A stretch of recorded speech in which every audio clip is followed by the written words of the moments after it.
여호수아가 이스라엘 백성들을 이끌고 요단강으로 이제 전진을 해서 요단강을 건너서 가나안 땅에 진입을 했습니다. 40년을 기다린 순간이었죠. 하나님께서 모세를 통해서 이스라엘 백성들을 그 이집트에서 탈출을 시킨 목적은 단순히 이집트를 탈출하는 것이 목적이 아니었습니다. 그것은 하나의 시작이었고, 정말 하나님께서 이스라엘 백성들에게 주고자 하셨던 목적은 바로 가나안 땅이었습니다. 가나안 땅. 여러분, 예수께서 우리의 죄를 사해 주시는 것은 우리에게 있어서 하나님의 목적이 아닙니다. 예수께서 십자가에서 우리의 죄값을 갚아 우리의 죄의 허물을 다 씻으신 것은, 즉 우리의 구속은 죄로부터의 해방, 마귀로부터의 해방, 죽음으로부터의 해방은 우리의 목적이 아닙니다. 그것은 시작입니다. 그럼 우리의 목적은 뭡니까? 하나님과 함께 천국에서 사는 것입니다. 우리의 목적, 우리의 영적인 목적은 이 세상을 떠나서 하나님과 함께 사는 것입니다. 그리고 우리의 이 세상에서의 삶의 목적은 그 하나님과 함께하며 그 하나님이 주시는 것, 좋은 것을 누리는 가운데 그 하나님께 영광을 돌리는 것입니다. 여러분 구원 받으셨습니까? 여러분 모든 죄를 용서받았다고 믿으십니까? 그것은 출발입니다. 거기서 만족하면 안 됩니다. 우리의 신앙은 더 전진할 수 있어야 됩니다. 이 세상에서는 주님이 주시는 좋은 것을 누리는 가운데 주님께 영광 돌리는 삶을 살려고 해야 되고, 우리가 이 땅을 떠난 때는 두려워하지도 말고 미련 갖지도 말고 이 세상을 떠나서 주님이 주실 천국에서 주님과 함께 영생토록 왕노릇하며 살 것을 바라볼 수 있어야 됩니다. 우리의 믿음은, 우리의 신앙생활은 바로 거기에 목적이 있는 거예요. 이제 이스라엘 백성이 여호수아를 따라서 요단강을 건너서 가나안에 진입했어요. 앞에서 얘기했듯이 40년 동안 기다린 순간, 40년 동안. 이제 가나안에 들어가자마자 제일 먼저 첫 번째 싸우게 될 대상이 여리고성이었습니다. 여리고성은 너무나 강한 성입니다. 이것은 천연 요새입니다. 이것은 그 자체만으로도, 특별하게 무슨 방책을 세워놓지 않아도 그 성 모양, 그 성의 지형 자체가, 이것은 적이 쳐들어올 수 없고 이길 수 없는 천연 요새라고 주석가들은 다 하나같이 말하고 있습니다. 역사가 그렇게 이야기하고 있습니다. 그런데 그 여리고성을 이스라엘 백성이 칼 한 자로 한번 휘둘러 보지 않고 오직 하나님의 말씀에 순종해서 매일 하루에 한 바퀴씩 성을 돌아라. 6일 동안, 그리고 7째 날에는 7바퀴를 돌아라. 너희가 13바퀴를 돌고 내가 너희에게 사인 보낼 때 너희는 그저 함성만 외쳐라. 그러면 여리고성을 무너질 것이다. 그들은 칼 한 자로 휘둘러 보지 않고 오직 주님께서 이렇게 하라 저렇게 하라 그 말씀을 따라서 순종했을 때 그 천연 요새, 그 난공불락의 요새 여리고성을 함락을 했습니다. 거기를 이겼습니다. 승리를 했습니다. 올해 여러분에게 이런 복이 있기를 바랍니다. 어떤 어려운 성과 같은 그런 문제, 여리고성처럼 도대체가 우리가 이길 수 없고 뚫을 수 없고 우리가 점령할 수 없는 인생의 어떤 그 목표, 인생의 문제, 이 모든 것들이 여러분 앞에 무릎 꿇을 수 있기를 바랍니다. 그러고 난 다음에가 이제 이런 일이 벌어진 거예요. 어떤 일? 오늘 본문의 일이 벌어졌어요. 여리고성을 이겼습니다. 얼마나 기뻤겠습니까? 그 가장 센 놈을 이겨놨으니. 싸움도 여러 놈하고 하는 게 아니에요. 가장 센 놈 한 놈만 잡고 이제 족치면 이기는 거잖아. 원래 싸움 잘하는 사람은 그래서 그렇게 하지 않습니까? 17대 1이다. 그러면 17대 1로 싸우는 게 17명하고 싸우는 게, 그 중에서 딱 봐가지고 제일 센 놈 하나 붙잡고 이제 그렇게 하잖아요. 여리고성을 이겨놨으니 이제 자신감이 있는 거예요. 자, 그런데 그 다음 성이 뭐냐면 아이성입니다. 이 아이성은 여러분 여리고성에 비하자면 이건 성측에도 못 껴요. 그래서 여호수아가 이제 정탐을 시켰습니다. 정탐을 갔더니 돌아와서 하는 말들이 뭐냐면 3절에 보니까 이렇게 얘기합니다. 7장 3절에 보니까 정탐꾼들이 돌아와서 하는 말이 장군님, 모든 백성이 올라갈 필요가 없겠습니다. 거기 그냥 고만고만한 성이니까 한 2,000명이나 3,000명? 뭐 그 정도 가면 될 것 같습니다. 그래서 여호수아가 그래 좋다. 그러면 그렇게 해서 올라가자. 뭐 그래도 3,000명 정도 해가지고 올라가자. 해서 3,000명을 보내서 아이성을 점령하려고 전쟁을 벌였습니다. 그런데 어떻게 됐습니까? 여러분 4절 다 같이 읽어보십시오. 4절 다 같이. 충격적인 사건이 벌어지는 거예요. 4절 다 같이, 7장 4절 다 같이 시작. 백성 가운데서 약 3,000명이 그리로 올라갔다. 그러나 그들은 도리어 아이성 사람에게 패하여 도망쳐왔다. 어떻게 됐다고요? 패해서 도망쳐 버렸어요. 여러분, 당연히 이길 줄 알고 갔었는데 거기서 패했어요. 그러니까 이런 거예요. 여러분, 이런 문제, 이런 때 있죠. 이 문제 당연히 될 거야 했는데 뒤집어진 거야. 안 된 거예요. 이 문제 당연히 해결될 거 했는데 오히려 안 됐어. 나 올해 이렇게 당연히 잘 될 거 했는데 안 됐어. 기도했어요. 이거 당연히 문제 해결되지, 안 됐어요. 하나님 나 도와주시니까 당연히 될 거야 하고 딱 기대했는데 아니, 더 안 좋게 됐어. 여러분, 이것이 왜 이스라엘 백성들에게 충격이냐면 앞에서 여리고성을 이겨본 경험이 없다면 이 사람들이 충격이 그렇게 크지 않았을 거예요. 충격이 큰 이유가 뭐예요? 아니, 가나안에서 제일 세다고 하는 그 여리고성을 갖다가 그냥 칼 한 번 휘둘러 보지 않고 오직 순종 하나로 그냥 이겨버렸는데, 이건 그 상대도 안 되는, 여리고성에 비하자면 상대도 될 수 없는 아이성 하나를 이거 못 이겼다? 이거는 여러분, 그 사람들이 충격인 거예요. 원래 충격은 누가 더 크게 받습니까? 높이 올라간 사람이 떨어져 볼 때 충격이 더 큰 거예요. 저 경지에 올라가 본 사람이 추락할 때 여러분, 그 충격이 큰 거예요. 돈이 없는 사람은요, 돈이 원래 없었던 사람은요, 돈은 조금 잃어버려도 충격이 덜합니다. 원래 돈이 없었기 때문에. 그러나 갑부로 살았던 사람들이 여러분 쫄딱 망해 보십시오. 그 충격이 엄청난 거예요. 공부 원래 못했던 애들은 100등 하나 99등 하나 똑같아요. 그러나 여러분 1등 했던 애가 2등 해보십시오. 그 충격이 엄청난 거예요. 그 충격이. 믿습니까? 충격이 엄청난 거예요. 이 사람들이 그런 거예요. 충격이 엄청. 그 충격이 너무 커서 여러분 6절을 다 같이 읽어보십시오. 6절 다 같이 읽어보면 그 충격이 여호수아의 모습을 통해서 드러나고 있어요. 얼마나 충격이 크는지. 다 같이 6절 시작. 여호수아는 슬퍼하면서 옷을 찢고 주님의 궤 앞에서 얼굴을 땅에 대고 엎드려서 저녁 때까지 있었다. 이스라엘의 장로들도 그를 따라 슬픔에 젖어 머리에 먼지를 뒤집었었다. 여러분, 이 장면 보십시오. 여호수아가 슬퍼하면서 옷을 다 찢어 말기면서 주님의 궤 앞에서, 언약궤죠, 언약궤 앞에 얼굴을 땅에다 쳐박고 그냥 저녁 때까지 그 자세로 그냥 있었던 거예요. 그 자세로. 왜? 너무 충격이, 너무 슬픈 거예요. 너무 슬픈 거야. 우리가 그렇잖아요. 여러분, 너무 슬픔이 크면 어때요? 손 하나 깠다가 그냥 그대로 있잖아요. 그대로. 그렇죠? 너무 충격이 크면요, 이게 아무것도 하기 싫어요. 그냥 그대로. 그러니까 여호수아가 너무 당연히 이길 줄 알고 갔었는데 이게 안 된 거잖아요. 아, 그쯤이야 하고 갔는데 오히려 패해서 도망쳐 왔다니까요. 36명이 죽고. 그럴 때의 충격, 이럴 때의 충격, 이 실패의 사건.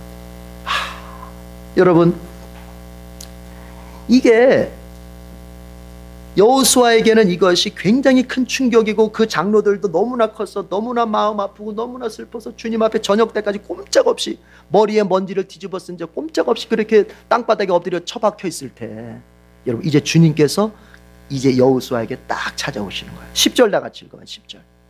10절 다 같이 시작. 주님께서 여호수아에게 말씀하셨다. 일어나거라. 어찌하여 이렇게 엎드려 있느냐. 여러분, 이게요, 우리가 어떤 일을 하다가 잘 안 됐어요. 충격을 경험했어요. 슬픔을 경험했어요. 야, 내 인생이 이제 여기서 끝나는 거구나. 소위 실패라고 하는 걸 경험을 하면서 내 인생의 모든 것들을 놔버릴 때, 여러분, 그때가 중요합니다.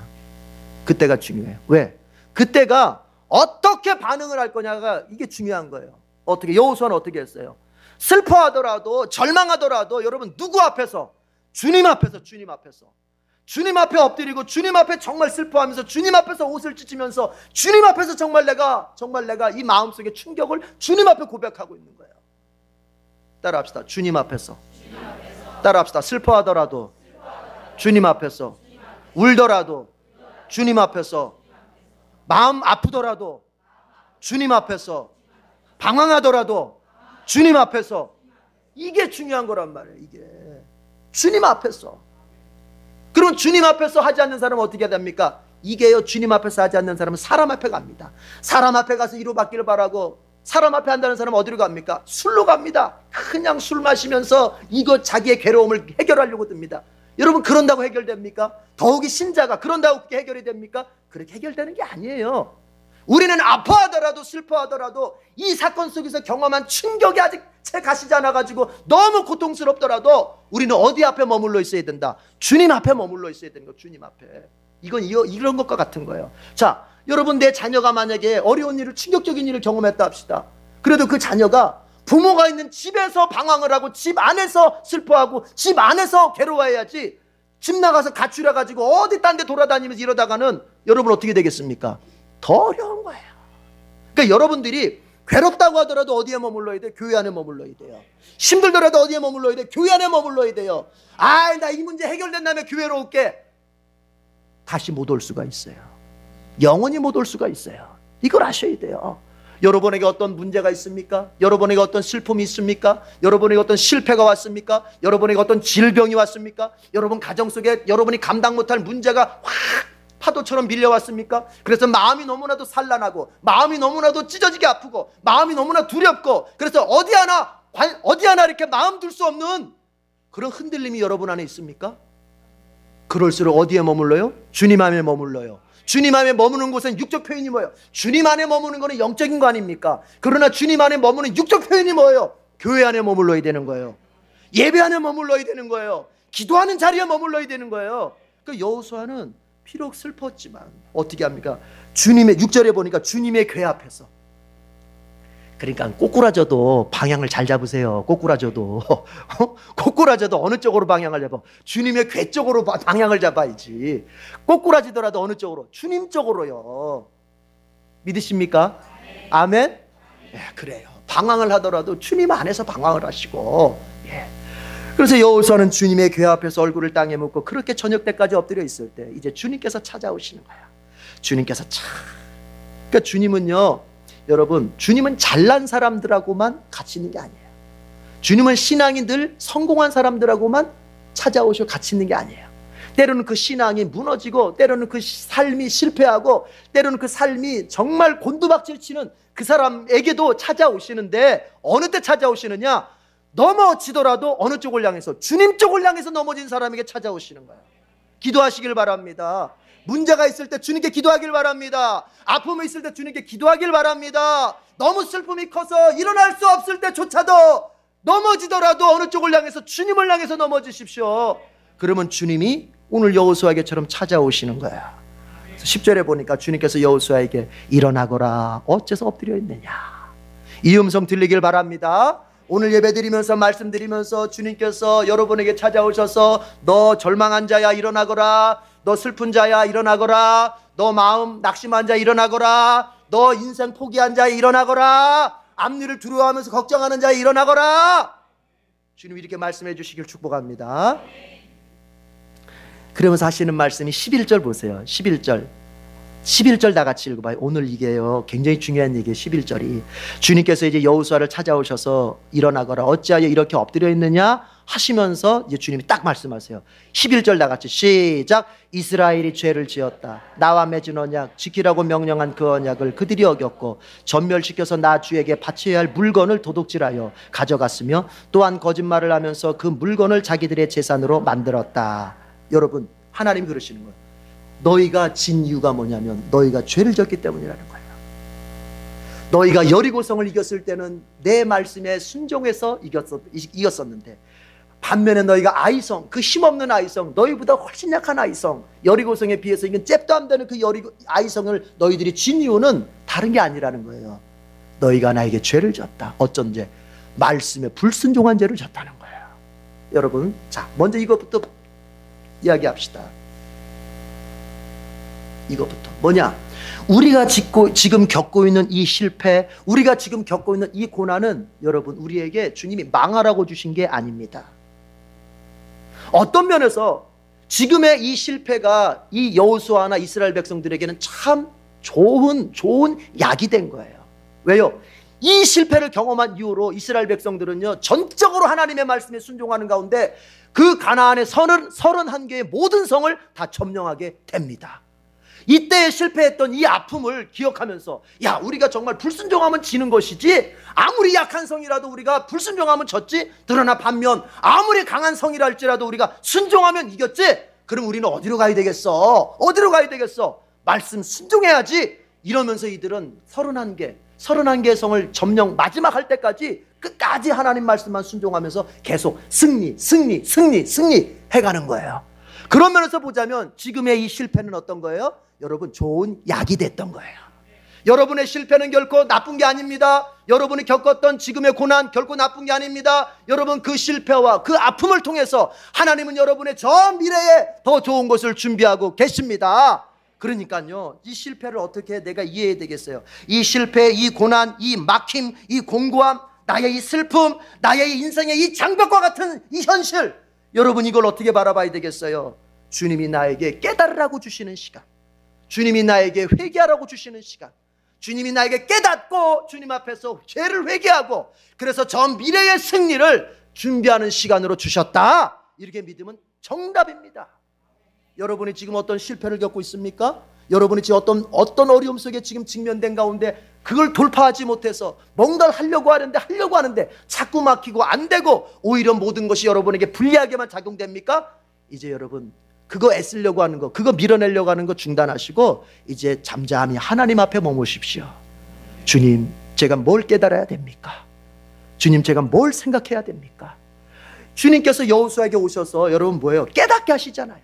여호수아는요 몰랐던 거예요. 이스라엘 공동체 안에 죄가 있다고 하는 거를 알았어요, 몰랐어요? 몰랐던 거예요. 그들은 그저 잘하고 있는 줄 알았던 거예요. 왜냐면 여리고성을 얼마 전에 이겼기 때문에 우린 지금 잘하고 있지, 예수 잘 믿고 있지, 우리 하나님 백성답게 잘 살고 있지. 그런데 이 자기들 공동체 안에, 그들 안에 죄가 있다고 하는 걸 몰랐단 말이에요. 근데 그것을 알게 되는 계기가 뭐였습니까? 그들의 실패 때예요. 실패 때. 어느 때? 실패할 때. 그들이 실패할 때, 그들이 실패해서 고난 속에 빠지고, 그들이 실패해서 모든 것을 잃어보고, 그들이 실패해서 모든 것이 막혀봤을 때 드디어 그들은 하나님 앞에 머물면서 하나님 앞에 엎드리게 되고, 엎드렸더니 하나님께서 딱 찾아오셔서 먼저는 그 마음을 위로해 주실 뿐만 아니라 뭡니까? 이스라엘이 죄를 지었다.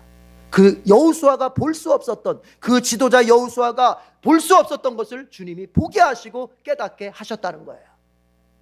여러분의 지금 그 실패의 시간, 여러분이 지금 막히는 시간, 여러분이 지금 고난받는 그 시간, 여러분이 지금 뭔가 인생이 앞으로 전진하지 못하는 그 시간이 뭐냐? 주님이 여러분에게 지금 깨달으라고 말씀하시는 시간입니다.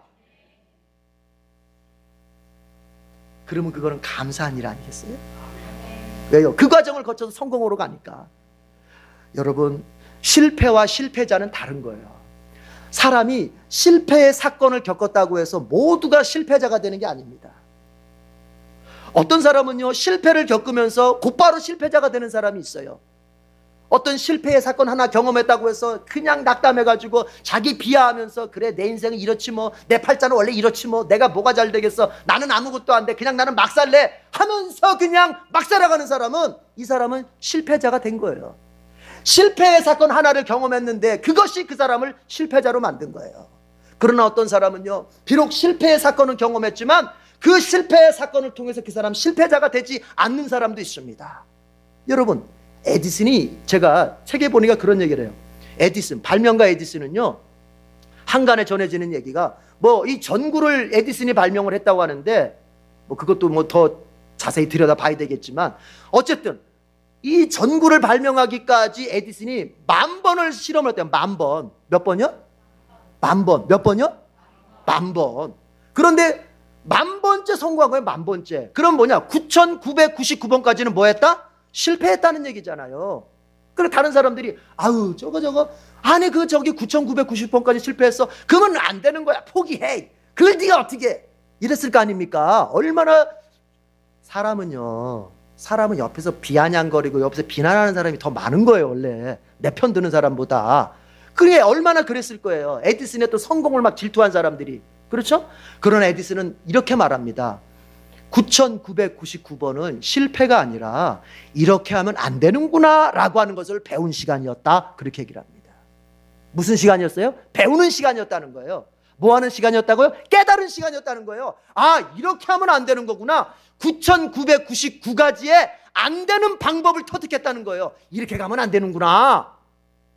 그래서 그걸 다 시행착오를 다 9,999가지를 다 제거하다 보니까 10,000번째 드디어 뭐가 됐어요? 성공이 되는 거예요.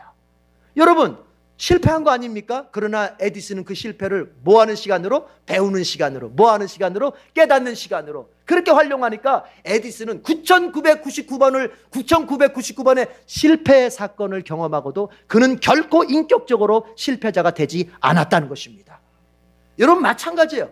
여러분이 지금 어떤 것을 겪고 있습니까? 여러분이 소위 실패라고, 세상에서 말하는 실패라고 하는 사건을 겪고 있습니까? 여러분이 정말 세상에서 말하는 어떤 더 이상 인생의 희망을 볼 수 없는 그 자리의 지경까지 여러분이 무너져 내렸습니까? 걱정하지 마십시오. 염려하지 마십시오. 그렇다고 여러분이 실패자가 되는 게 아니에요. 따라합시다. 나는 실패자가 아니다. 나는 실패자가 아니다. 나는 깨닫는 자다. 나는 배우는 자다. 나는 성공자가 될 것이다. 그 시간을 거쳐서 가는 거예요. 마찬가지예요. 여러분, 이스라엘 백성이 그 아이성 점령하려고 애써봤지만 안 돼서 실패했어요. 그러나 그 시간을 주님께서는 어떻게 활용하십니까? 야, 니들 망했으니까, 니들 내 말 안 듣고 망했으니까 끝났어. 이제 니는 끝이야. 그냥 가. 이게 아니에요. 뭐예요? 깨닫게 하시는 거예요. 너희들이 죄를 지었다. 어떤 죄입니까? 하나님의 말씀을 불순종한 죄입니다. 여리고성을 점령할 때 이런 게 있었어요. 하나님께서 여리고성을 점령할 때 먼저 말씀하셨어요. 자, 너희들이 이제 여리고성을 이길 텐데 분명히 이긴다. 왜? 내가 함께 하니까 반드시 이긴다. 따라합시다. 하나님이 함께하면 반드시 이긴다. 이게 영혼 없이 하는 사람들이 영혼이 없이, 하나님이 함께 하시면 반드시 이긴다. 영혼이 없이, 지금 영혼이 없이, 영혼을 담으시고 믿음도 담으시고 눈동자는 반짝반짝 하시고 저를 째려보시라고, 저를 째려보시면 눈동자가 살아있다는 걸 좀 보여주시면서 따라합시다. 하나님이 함께 하시면 반드시 이긴다. 아멘. 그러니까 너희가 반드시 이길 텐데, 자, 그때 조심하거라. 뭘요? 너희들이 여리고성을 점령하면 전리품이라는 것이 생길 텐데. 그렇잖아요. 전쟁에 이기면 전리품이 있지 않습니까? 그 전리품 너희들이 하나도 가지면 안 된다. 이 첫 번째 전리품은 다 여호와께 바쳐야 한다. 하나님 그걸 말씀하셨어요. 여러분, 원래 율법에도 보면 뭐가 있어요? 첫 번째 열매는 무조건 다 누구한테 드렸죠? 하나님께 드렸죠. 이게 첫 번째 열매잖아요. 전리품이. 전쟁의 첫 번째 전쟁이니까. 그러니까 하나님께서 첫 번째 전리품은 너희들 가지면 안 된다. 다 하나님께 바쳐야 된다. 그 두 번째부터는요, 전리품을 이제 하나님께서 하나님께 바치는 것도 있고 너희들이 갖는, 이렇게 주신단 말이에요. 여러분, 하나님께서 바치라고 할 때 바치세요. 그러면 하나님께서 주실 때가 또 있는 거예요. 그래서 두 번째 아이성 전투에서 이겼을 때는 이제 이스라엘 백성들한테 전리품을 나눠줍니다. 근데 이 첫 번째 여리고성 전투에서는 이게 첫 열매이기 때문에 다 100% 모두를 하나님께 바치라는 거예요. 그런데 이 말씀을 불순종한 사람이 한 명 딱 있어. 한 명. 몇 명? 몇 명? 이게 중요한 겁니다. 죄는 많은 사람이 져서 죄가 아니에요. 단 한 사람이 죄도 그거는 죄란 말이에요. 여러분의 가족 모두가 죄를 져서 죄가 큰 게 아닙니다. 여러분 가족 가운데 한 사람이 하나님의 말씀을 불순종하고 한 사람이 하나님 앞에 저주받을 짓을 하면 그 한 사람 때문에 가정 속에 진노가 임하는 거예요. 교회도 마찬가지예요. 교인 모두가 나빠서 교회가 나쁜 게 아니고, 한 사람이 한 교인 하나가 하나님의 말씀대로 순종하지 않을 때 거기에 하나님의 진노가 있는 거예요. 마찬가지로 여러분, 교인 모두가 다 잘해서 복 받는 게 아니에요. 교회가 교인 하나가 하나님의 말씀에 순종하려고 했을 때 하나님 거기에 복을 주시는 거예요. 여러분 가족 중에 모두가 다 잘하면야 좋겠지만 어떻게 다 그러겠습니까? 그러나 여러분 가족 가운데 단 한 사람, 내가 영적인 파수꾼이 될 것이다. 내가 내 가정을 지키는 기도의 파수꾼이 될 것이다. 내가 내 가정의 영적인 것을 책임지는 영적 가장이 될 것이다. 우리 가족들 모두가 무너지고 엎어지고 자빠져도 나는 주님 바라보면서 믿음으로만 살겠다. 이 한 사람이 있으면 거기에 역사가 있는 거야. 그러니까 이스라엘 백성 중에 아간이라고 하는 사람 하나가, 아간이 어떻게 했어요? 하나님이 하지 말라고 한 그것을 한 겁니다. 이것이 죄. 주님 말씀하시는 너희 이스라엘이 죄를 지었다 할 때 그 죄가 아간의 그 불순종을 말하는 거야. 그래가지고 이게 어떻게 합니까? 이제 우리가 읽었던 본문으로 가면은 여호수아가, 우리가 아까 읽었던 본문 있죠? 그게 바로 뭐냐면은 그 아간과 아간의 가족들과 아간의 가축들과 하여튼 아간과 연결된 모든 것들을 끌고 어디로 가느냐? 아골골짜기로 갑니다. 아골골짜기. 왜요? 거기 가서 이 아간과 관련된 모든 것들을 다 거기서 죽입니다. 사형시킵니다. 그래서 그 본문을 읽었던 거예요. 자, 보십시다. 어디를. 자, 이렇게 돼 있죠. 24절. 25절을 다 같이 읽어보겠습니다. 25절 다 같이. 자, 아골 골짜기를 끌고 간 다음에 여호수아가 이렇게 말해. 25절 다 같이. 7장 25절 시작. 여호수아가 말하였다. 너는 어찌하여 우리를 괴롭게 하느냐. 오늘 주님께서 너를 괴롭히실 것이다. 그러자 온 이스라엘 백성이 그를 돌로 쳐서 죽이고 남은 가족과 재산도 모두 돌로 치고 불살랐다. 어떻게 했어요? 다 이스라엘의 사형법은 석형이에요. 백성들이 돌을 들어서 쳐서 죽이는 거예요. 이렇게 목 매달거나 이렇게 뭐 참수나 이게 아니라 교수형 참수형이 아니라 석형, 돌로 쳐서 죽이는 거야. 그래서 모아다 놓고 돌로 치고 어떻게 다 불살라 버렸어. 그래서 아간 자신과 아간과 관련된 모든 것들을 다 제거해 버린 거예요. 이건 뭘 말하느냐? 죄를 제거한 거예요. 죄를. 뭘 제거했다? 죄를 제거한 거예요. 죄를. 공동체에 내에 있는 죄를 제거한 거예요. 여러분, 이게 얼마나 중요합니까? 이게 얼마나 중요합니까? 여러분, 올해 한 해 소망이 뭐가 되어야 될까요? 여러분, 가정 속에 있는 죄를 제거하십시오. 여러분, 개인에게 있는 죄를 제거하십시오. 반드시 그 일, 다른 일은 못해도, 다른 일은 내가 약해서 못해도, 다른 일은 내가 지혜가 없어서 못해도, 다른 일은 내가 의지가 약해서 못해도, 다른 일은 내가 정말 내가 능력 없어서 못해도 이거 하나는 하십시오. 여러분 개인에게 하나님이 죄라고 말씀하시는 그것, 여러분 가정 속에 하나님이 죄라고 이미 깨닫게 하신 그것 반드시 제거하십시오. 반드시 제거하십시오. 왜냐? 이제 이 8장 1절 읽어보십시오. 여러분, 그 죄가 제거되었을 때 드디어 주님이 말씀하시는 거. 8장 1절 다 같이 시작. 주님께서 여호수아에게 말씀하셨다. 두려워하지 말아라. 겁내지 말아라. 군인들을 다 동원하여 아이성으로 쳐 올라가거라. 보아라, 내가 아이의 왕과 백성과 성읍과 땅을 다 내 손에 넘겨주었다. 무슨 얘기입니까? 너희들 아까까지는 아이성에게 졌지? 그 이유가 뭔 줄 아니? 너희가 능력이 없기 때문이 아니야. 너희들이 전략이 없었기 때문이 아니야. 너희가 지혜가 없고 무기가 없어서가 아니야. 어차피 너희들 여리고성하고 싸울 때도 지혜 없었고 전략 없었고 그때도 무기 없었고 너희들 군대 아니었어. 그런데도 너희가 여리고성을 이겼어. 무엇으로? 말씀의 순종으로. 아이성 왜 졌어? 너희는 말씀의 불순종했기 때문이라는 거야.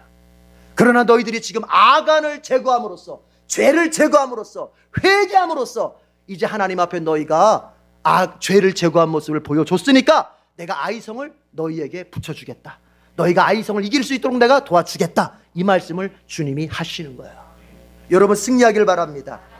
작년 2019년도 여러분이 승리하지 못했던 분야에서 여러분이 승리하시길 바랍니다. 여러분 작년 2019년도 분야에서 여러분이 실패했던 그 부분에서 오히려 여러분이 성공할 수 있기를 축복합니다. 그것이 영적인 것이든 물질적인 것이든 관계적인 것이든 가정 안의 일이든 직장 안의 일이든 여러분의 인생의 어떤 부분이든 작년에 실패했던, 작년에 졌던, 작년에 성공하지 못했던 그 부분에서 여러분이 승리하시고 성공하기를 축복합니다. 자, 그러려면 뭐가 필요하다? 죄를 제거해야 된다. 목사가 그렇게 축복한다고 해서만 되는 것이 아니라 이 목사가 전하는 이 하나님의 말씀을 듣고서 그렇구나. 죄를 제거하면 작년에 실패했던 그곳에서 내가 승리하겠구나. 죄를 제거하면 작년에 내가 넘어졌던 그곳에서 내가 성공하겠구나. 이런 믿음이 생기게 되는 것입니다. 여러분에게 그 믿음이 있기를 바랍니다. 지금 저는 보입니다. 설교자로서 목사로서 지금 어떤 분은 지금 눈에 그런 결심이 생깁니다. 맞아, 내가 작년에 그랬지. 올해 정말 맞아, 이 말씀 듣고 이래서 해야겠다. 이런 분들이 계셔. 지금 이런 분들이 계셔. 그런가 하면 아직도 뭐야, 내가 작년에 뭘 실패했어. 자기가 뭘 실패했는지도 몰라. 내가 작년에 무슨 죄를 졌어. 자기가 무슨 죄를 졌는지도 몰라. 자, 그 사람의 인생 완전히 다릅니다. 오늘 이 말씀을 들으면서 맞아, 내가 죄를 제거할 거야. 하나님이 기뻐하시지 않는 죄를 제거할 거야. 하나님이 기뻐하시는 삶을 내가 선택할 거야. 이 사람에게는 2020년이 그 사람 생애 가운데 가장 복된 생애가 될 줄로 믿습니다. 그러나 뭐가 죄야? 뭐가 달라져? 이 사람 작년하고 별반 다를 바 없는 그런 인생 살게 될 것입니다. 여러분 앞에 두 길이 있습니다. 어떤 길을 선택하시겠습니까? 여러분, 우린 이렇게 생각하는 경향이 있어요.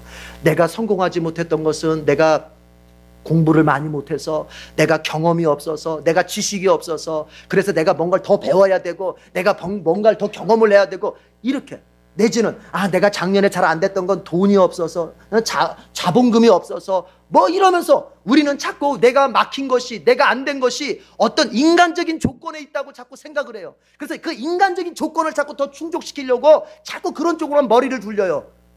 그러나 오늘 본문의 말씀이 뭘 말합니까? 그게 아니라는 거예요. 너의 실패는 죄 때문이라는 거예요. 너의 실패는 죄 때문이라는 거예요. 너의 가정의 실패는 죄 때문이라는 거예요. 너 개인의 실패는 죄 때문이라는 거예요. 교회의 실패는 죄 때문이라는 거예요. 나라의 실패도 죄 때문이라는 거예요. 여러분, 알아들을 때는, 알아듣는 자는 알아듣기를 바랍니다. 주님이 지금 목사가 이 말을 하고 있을 때 여러분 가슴 속에 뜨끔하면서, 여러분 머릿속에 그 죄, 주님이 내 머릿속에 영상으로 가르쳐 주시는 그 죄 떠오르는 죄가 있다면 그거 회개하십시오. 그걸 제거하십시오. 그걸 제거할 때만이 주님께서 여러분에게 승리의 새날을 주십니다. 그걸 제거하기 전에는 절대로 다시 아이성에게 도전해봐 또 패할 거예요. 아이성에게 다시 가봤자 또 패할 거예요. 지난번에 36명 죽었으면 이번에 46명 죽을 거예요. 100명 죽을 거예요. 회개 없이, 죄에 대한 제거 없이 도전하는 것은 의미가 없다. 주님께서 그래서 그 아픔을 통해서 이스라엘 백성들에게 너희들의 죄를 제거하라고 말씀하시는 거예요. 그래서 주님이 직접 아간을 딱 뽑아가지고 여호수아에게 갖다 줬습니다. 자, 이걸 제거하라. 그래서 여호수아가 그대로 끌고 가서 제거했습니다. 하나님이 다시 한번 얘기합니다. 이 지금 말씀을 듣는 이 순간 여러분 가슴 속에, 여러분 머릿속에 주님이 이거 회개해야 되는데, 이거 제거해야 되는데 가르쳐 주시는 게 있으면 그 사람 복된 사람입니다. 그 사람 복된 사람입니다. 아멘. 주님이 이 시간 깨닫게 하시는 사람 복된 사람입니다. 이 시간 주님이 알게 하시는 사람 복된 사람입니다. 더 나아가서 제거하는 사람은 더 복된 사람이야. 왜냐? 그 사람에게 올해 주님께서는 승리의 영광을 주실 것이기 때문입니다. 우리 모두가 죄를 제거해서 올해 2020년도는 더 범사가 잘 되고 영적으로도 더 믿음이 깊어지고 정말 하나님의 그 마음이 기뻐지면서 하늘에서 복을 많이 주시는 그런 성도들이 되기를 축복합니다.